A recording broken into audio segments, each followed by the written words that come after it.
Good morning, dear students. Today I am going to teach the first chapter, The Portrait of a Lady, from the book Hornbill by Khushwant Singh. It's an autobiographical story.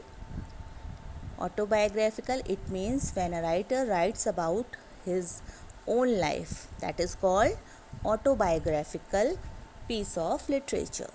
Okay, so this whole story revolves around the author Khushwant Singh and his childhood experiences with his grandmother. Clear? Let's begin the chapter. Paragraph 1. My grandmother, like everybody's grandmother, was an old woman. She had been old and wrinkled for the 20 years that I had known her. The author, it means the narrator, or you can say the writer, is talking about his grandmother. In fact, this whole chapter has been narrated by the author himself. That's why it is an autobiographical chapter. His grandmother was an old woman, just like every person. He was born 20 years ago.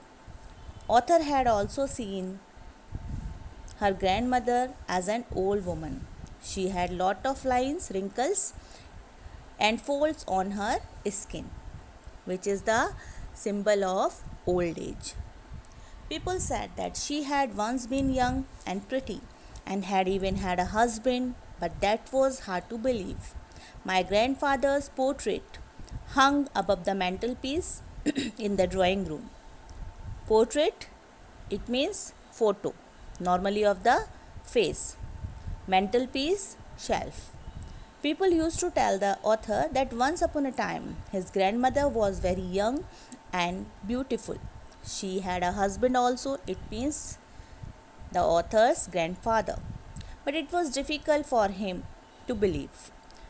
Photo of his grandfather was hanging in the drawing room above the shelf. He wore a big turban and loose fitting clothes. His long white beard covered the best part of his chest and he looked at least 100 years old.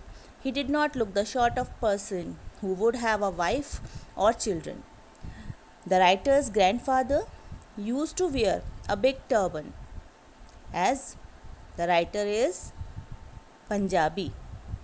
So, his grandfather used to wear a big turban.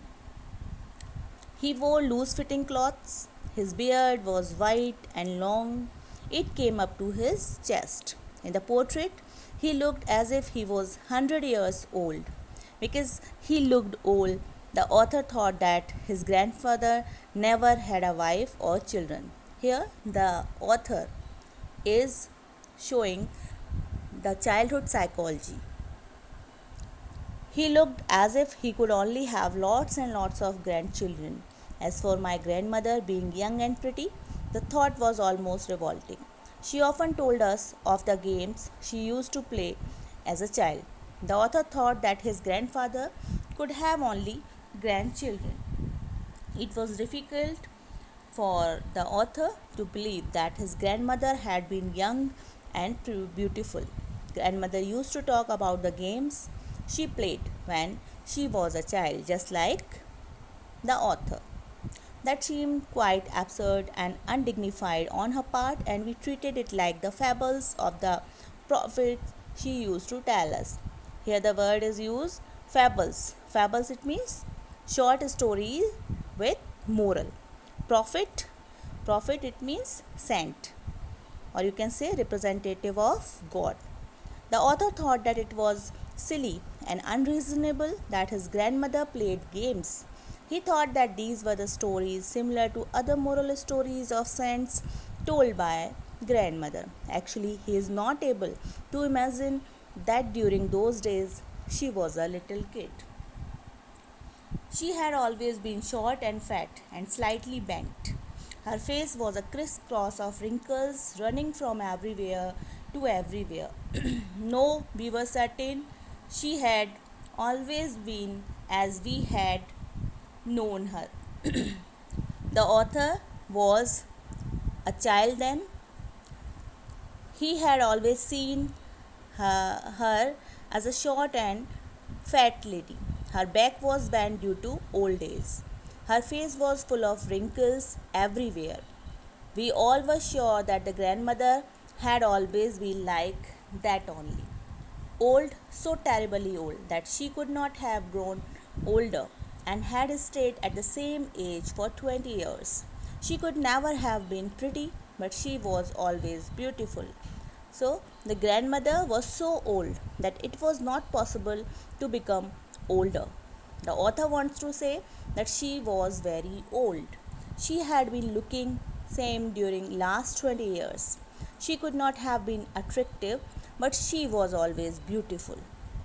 She hobbled about the house in spotless white, with one hand resting on her waist to balance her stoop and the other telling the beads of her rosary. Rosary, it means a string of beads. You can say mala in Hindi. Beads, small pieces. She used to walk awkwardly in the house. She used to wear clean white clothes that did not have any spot. It means spotless white. Her waist was bent forward because of her old age. She used to keep one hand on her waist to balance herself.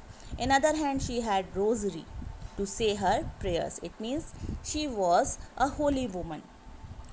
Her silver locks were settled untidily over her pale, puckered face, and her lips constantly moved in inaudible prayer. Silver locks, locks, it means used for hair. Settled, here C is silent. Okay, so it is not scattered, it is settled. So the meaning of settled is spread. Untidily, not organized. Pale, yellowish. Puckered, wrinkled. Inaudible, that cannot be heard. So her white hair were usually not combed and tied properly. These used to spread on her yellow and wrinkled face. Her lips used to always move while saying prayers. She used to say her prayers in such a low voice that it was difficult to hear for anyone. Yes, she was beautiful. She was like the winter landscape in the mountains, an expanse of pure white, serenity, breathing, peace, and contentment. Landscape, it means you can say scenery, serenity, calmness. She looked beautiful. She looked as white as a mountain looks in winter season.